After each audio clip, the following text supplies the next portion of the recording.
From the moment a British recruit was handed a Lewis gun, his fate on the Western Front was sealed. This wasn't just another weapon.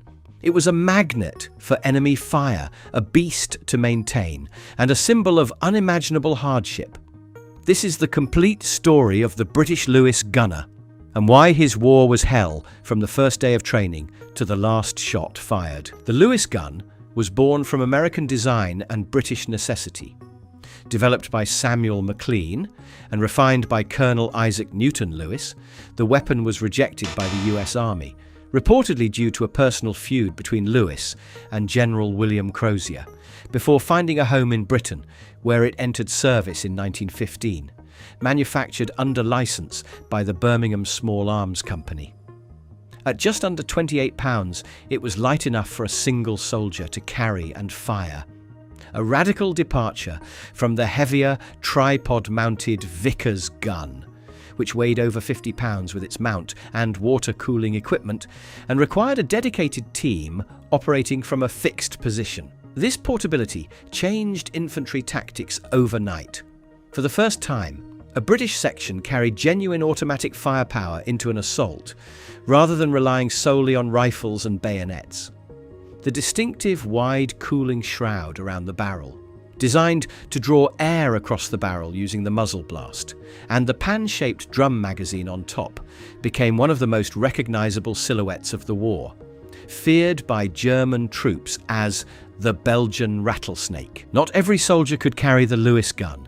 Gunners were selected and drilled specifically on the weapon at dedicated machine gun schools, learning to strip, clean, and reassemble it blindfolded, to clear the many stoppages it was infamous for, and to change a red-hot 47 or 97 round drum magazine in seconds under simulated fire.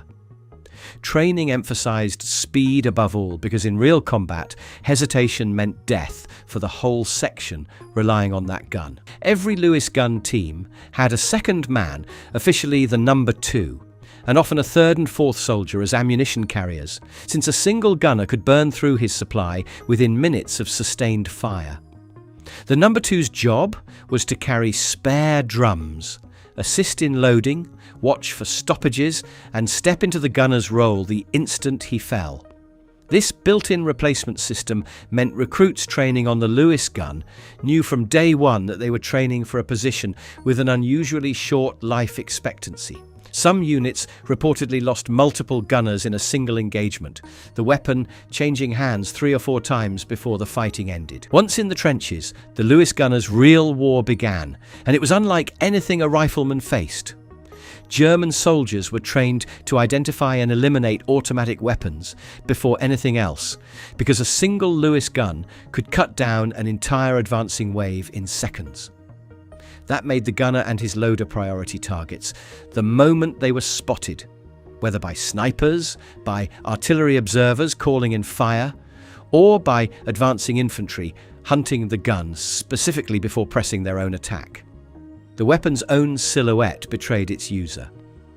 The wide cooling shroud and raised drum magazine were unmistakable even at a distance, and muzzle flash, sound, and rising smoke from sustained fire pinpointed the gunner's position for snipers and artillery observers alike. Unlike riflemen, who could duck into shell holes and stay hidden, a Lewis gunner often had to expose himself, kneeling or standing in a shell crater, propping the gun on rubble or a makeshift bipod. The instant an assault began, because officers depended on that gun to break enemy counterattacks immediately. There was no waiting for a safer moment. The gun was needed now, or the position was lost. Casualty records from the period reflect this grim reality. Losses among Lewis gun teams were disproportionately high compared to ordinary infantry in the same units, a direct result of how deliberately the weapon and its crew were targeted during battles like the Somme, Passchendaele, and the German Spring Offensive of 1918. Even when bullets weren't flying, the Lewis gunner was fighting his own equipment.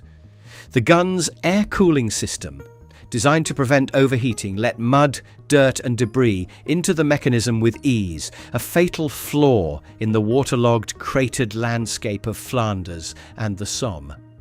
Keeping the action clean enough to fire reliably was a constant, exhausting task, one that often had to be done mid-assault, in full view of the enemy, since jams rarely waited for a quiet moment.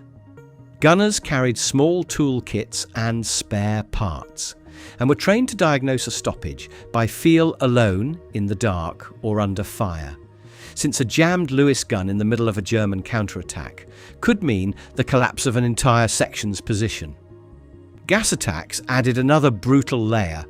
Gunners frequently had to operate the weapon while wearing cumbersome box respirator gas masks that fogged their vision, restricted breathing, and slowed every motion, all while remaining exposed to the very fire their weapon had drawn. Loading a drum magazine, or clearing a stoppage with thick gloves and a fogged mask under fire in a collapsing trench was one of the most physically demanding tasks any infantryman faced. Despite the danger, the Lewis gun reshaped how British infantry fought.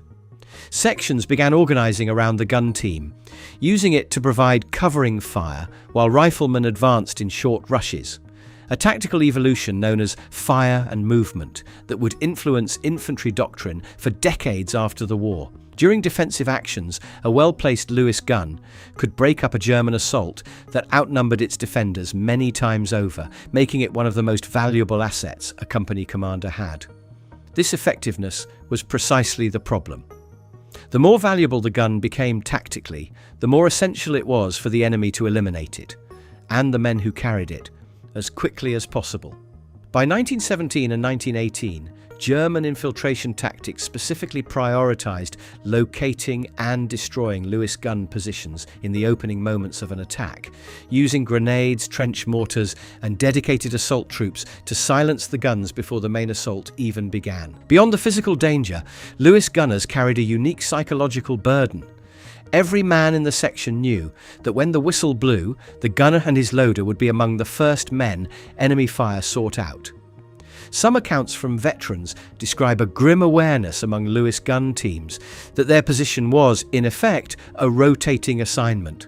Men moved in as others fell, always with the understanding that the gun itself would keep firing long after any individual gunner did not. Being assigned to a Lewis gun team was, for many recruits, treated as something between an honour and a death sentence. By the war's end, the Lewis gun had become one of the most recognisable symbols of British infantry firepower, credited with breaking up countless German assaults and providing crucial covering fire during Britain's own offensives on the Western Front. It would go on to serve in various forms through the interwar years, and even into the early stages of the Second World War, mounted on aircraft, tanks, and used by Home Guard units, a testament to how sound its underlying design was. But that reputation was built on the backs of the men who carried it in the mud of 1915 to 1918. The complete history of the British Lewis gunner is not just the story of a weapon, it's the story of ordinary soldiers who understood that picking up the Lewis gun meant becoming the first name on the enemy's list every single time they went over the top.